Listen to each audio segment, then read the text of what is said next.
Entrevista da semana. O tema da entrevista da semana é a questão de gênero no âmbito do judiciário. O repórter Vitor Sabe conversou com a magistrada gaúcha Madjele Frantz Machado sobre o assunto. Acompanhe a seguir a íntegra da entrevista. Doutora Madjele, segundo a Constituição Federal de 88, no Brasil, todos são iguais perante a lei. A senhora acredita que, na prática, homens, mulheres, transexuais têm os mesmos direitos? Não, infelizmente, na prática, nós não conseguimos, então, alcançar essa igualdade que foi trazida pela Constituição Federal. Então, a gente tem uma igualdade formal, que é aquela que está lá na lei, né, na nossa lei maior, mas aquela igualdade material que é para que, de fato, essas desigualdades, né, até então existentes, elas não apareçam, não existam. Então, na prática, elas não acontecem, né? Nós precisamos ainda avançar muito no campo das políticas públicas, no campo da educação, no campo do diálogo, né, da discussão desses temas, né, que são referentes especificamente às violências ainda existentes entre homens e mulheres e também aquelas discriminações, seja de raça, de cor, de etnia e também em relação à homofobia. E recentemente foi levantada a hipótese de se discutir questões de gêneros dentro das escolas para que se crie uma cultura de diversificação sexual. A senhora acredita que esse é um caminho para se diminuir o preconceito? Eu acredito que esse é o principal caminho para a gente diminuir esse preconceito, né? Eu acho que só a educação é capaz de transformar. E a escola, ele é o espaço mais propício para isso, porque lá a gente vai estar alcançando as crianças desde a tenra idade. E a escola não é só feita de alunos, né, e de professores. A escola também é feita dos pais desses alunos. Então, no momento em que se consegue fazer essa discussão de gênero nas escolas, a gente vai estar transformando aquelas crianças, aqueles jovens, aqueles adolescentes, também os adultos, e a gente também vai estar tendo condições de alcançar as famílias desses estudantes. Eu acho que tudo deve começar pela educação. Então, essa questão da discussão de gênero é algo que a gente tem que trabalhar para que isso aconteça, né? E recentemente a ONU Mulheres está lançando uma campanha, é bem legal, até no site da ONU Mulheres, tem toda uma cartilha que foi desenvolvida para que as escolas possam estar discutindo, então, esse tema do gênero nas salas de aula. É um espaço bem importante assim, para ser visitado, né, e utilizar esse material. E como juíza, a senhora percebe que leis como a da Maria da Penha e a do feminicídio são importantes para inibir a violência contra a mulher que historicamente foi reprimida por uma sociedade patriarcal? Sim, elas são absolutamente importantes, porque não se trata só em falar da efetiva punição, né, dos autores dessas violências, mas toda vez que surge uma lei, ela tem todo um caráter educativo e pedagógico. Né, se passa a discutir mais o assunto e dessa forma a gente consegue então estar trabalhando para desconstruir toda essa cultura patriarcal, essa cultura de discriminação, de opressão e de violência existente não só aqui no nosso país, né, mas é histórico, faz parte de uma cultura assim, mundial. E em específico sobre a Lei Maria da Penha, qual a importância dela para inibir a violência contra a mulher? Ela é muito importante porque justamente ela veio dar a possibilidade das pessoas discutirem a questão da violência doméstica contra a mulher, né? Porque a violência ela existiu, ela existe, mas sempre houve um preconceito, né? Um tabu de falar sobre o assunto. E ainda essa questão da violência, como ela é doméstica, ela, na maioria das vezes, ela acontece dentro de casa, entre as quatro paredes, e aquilo acaba se tornando invisível. E muitas dessas violências, muitas mulheres sequer reconheciam, e até hoje ainda, apesar de toda a divulgação que se faz da Lei Maria da Penha, não reconhecem certas condutas como violências, né? Como é o caso, por exemplo, da violência psicológica, que é uma violência que não deixa marca física, né? Então ela é muito mais difícil da gente reconhecer a existência dela, mas que ela de fato oprime a mulher, né? É uma forma do homem subjugar aquela mulher, de dominar, e a mulher muitas vezes entende aquilo até como uma prova de amor. Eu vejo que é uma das violências mais difíceis da mulher conseguir se libertar é justamente essa violência psicológica. Então, no momento em que a gente tem uma lei que agora vem dizer, olha, a violência psicológica é crime, a violência moral, a violência sexual, patrimonial, a física é crime, as pessoas despertam para isso. Né? É muito importante a gente dizer que a Lei Maria da Penha não foi ela que criou a violência, um crime de violência doméstica. Né? Na verdade, a lei não criou nenhum crime. Ela veio apenas mostrar para as pessoas, olha, tenham uma visão diferenciada agora para essas situações. Reconheçam que essas condutas são violações dos direitos humanos das mulheres, são violações das liberdades dessas mulheres. Né? E lutem para que essas mulheres consigam sair dessa situação de violência. Antes da lei, a gente já tinha o Código Penal que tipifica lá a lesão corporal. Então, se a mulher fosse vítima de um delito de lesão corporal, né, de uma lesão física, o homem seria punido. É claro que a lei veio também trazer um outro olhar para a questão da punição. Então, antes da Lei Maria da Penha, essa lesão corporal, ela tinha, o homem que praticava essa violência tinha uma punição branda, poderia eventualmente pagar uma cesta básica, ser condenado exclusivamente a uma pena de multa. A mulher poderia dizer que não queria processar criminalmente o seu agressor. E a lei, então, ela veio colocar um ponto final nisso, né, para que não se continue com aquele pensamento que não dá nada, bater em mulher não dá nada, não é crime.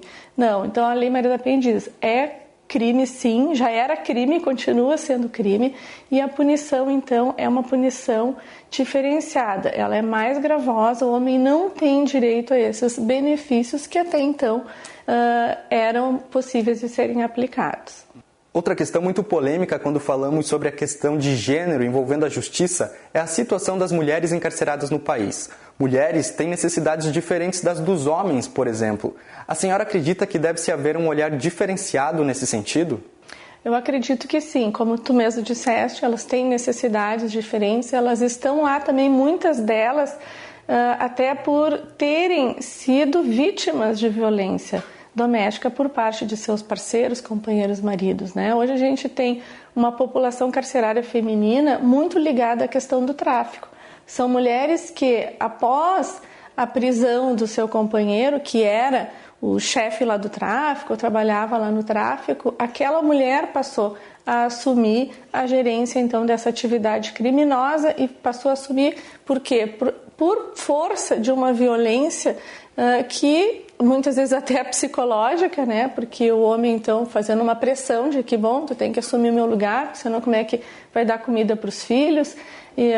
Então toda essa situação então de violência leva muitas vezes as mulheres a serem encarceradas. Quantas mulheres que vão fazer visita para os seus companheiros que estão presos também são obrigadas a entrar com drogas, a entrar com celular, então a participarem também de uma atividade criminosa em benefício do seu companheiro, né? E com certeza isso é uma situação de violência doméstica, né? E que a gente tem que ter um olhar também para essas mulheres que acabam sendo encarceradas, vítimas dessa situação prévia. E agora vamos falar sobre a questão LGBT. Segundo uma pesquisa divulgada recentemente pela Agência Nacional de Notícias, o Brasil é o país que mais mata pessoas desse grupo no mundo. Na sua opinião, faltam leis que criminalizem esse tipo de atitude ou só punir não basta? Eu entendo que não basta só punir. Né? A gente precisa, como eu falei, começar a trabalhar, a mudar essa cultura. Não adianta eu ter uma lei mais severa, que vai apenas estipular uma pena mais grave se eu não começar a trabalhar com a educação. As pessoas, as crianças, os jovens, os adultos, as famílias têm que ter um olhar diferenciado para isso, reconhecer as diferenças, né, aceitar essas diferenças e transitar, né, em paz e harmonia em relação a essas pessoas, porque a lei simplesmente ela não resolve o problema de ninguém. Né? Ela pode dar uma falsa aparência de que, bom, então tá, vou lá, vou condenar, vai lá preso, bom, e aí? O que vai acontecer com aquela pessoa que foi condenada lá e vai ficar 5, 10 anos preso lá? Vai mudar a forma dele ver aquela pessoa que ele praticou aquele crime, né, em relação a outras pessoas da mesma situação? Então a gente tem que começar da base. É claro que a mudança legislativa, como eu referi antes, ela também causa essa possibilidade e essa necessidade de diálogo e de reflexão, é importante para isso. Mas não basta a gente só ter uma lei mais severa se a gente não investir e não abrir espaço, por exemplo, nas escolas, para que a gente possa estar discutindo isso. Atualmente tramita no Congresso Nacional algumas leis que garantem a igualdade de gênero em relação a oportunidades e salários, por exemplo. Leis como essas não seriam necessárias partindo do princípio que todos somos iguais. Mas no atual contexto, a senhora vê a necessidade dessas leis? É que, na verdade, como a Constituição Federal está lá, desde 88, dizendo que homens e mulheres são iguais, que ambos podem ser chefes da sua família, que as oportunidades são as mesmas, mas na prática algumas leis ainda são necessárias porque esses espaços não foram abertos ainda para as mulheres. E isso a gente vê claramente no espaço social, no espaço do trabalho, nos cargos de chefia, nos salários, que ainda se vê que os homens ainda ostentam um espaço assim, de bastante superioridade em relação às mulheres. Então, aí a gente tem que analisar cada caso específico desses projetos, dessas leis, para ver se naquele caso específico, dentro da nossa realidade atual, se é necessário se fazer esse tipo de discriminação positiva, que se chama, que é justamente para a gente poder chegar a uma igualdade material. A mudança de nome por pessoas transexuais ainda é uma questão que gera muita polêmica. Como a senhora enxerga a legislação que trata esse tema? Hoje, as pessoas acabam tendo que se utilizar de uma carteira de identidade, por exemplo, lá que está o sexo masculino, o nome masculino, nome de homem, e a pessoa se apresenta de uma outra forma. Então, tu está vendo uma mulher e tem que chamar a pessoa na fila ali do supermercado, tem que chamar na fila ali que está aguardando a sala de audiência, pelo nome que está ali. Então, acho que a gente teria que utilizar uma forma menos dolorosa para essas pessoas, Então, a questão mesmo da cirurgia, Então, será que é necessário a gente exigir que aquele transexual se submeta a uma cirurgia para ele poder ser reconhecido, como um transexual feminino, por exemplo? Então, eu acho que o caminho tem que ser por aí. Eu acho que a gente teria que desburocratizar para a gente chegar a essa igualdade assim, de uma forma mais rápida, porque se exigir, por exemplo, essa cirurgia, é exigir que aquela pessoa passe por um caminho assim, bastante difícil, até conseguir que seja reconhecido, tenha documentos e possa ser visto como aquela pessoa que ele realmente é e se sente como sendo. E para finalizar, eu pergunto como a senhora analisa o papel do judiciário na garantia do direito à cidadania para todas as pessoas, independente do gênero que ela pertença. Acho que é fundamental, Se não é o judiciário, quem vai ser capaz de fato garantir esses direitos, Porque a gente está vendo que lei a gente tem a Constituição, que é a nossa lei maior, a gente tem a Lei Maria da Penha, a gente tem uma lei protetiva também para os idosos, uma lei protetiva para as crianças e adolescentes, já há decisões também em relação aos direitos dos homossexuais, mas na prática ainda existem entraves, ainda existem essas diferenças.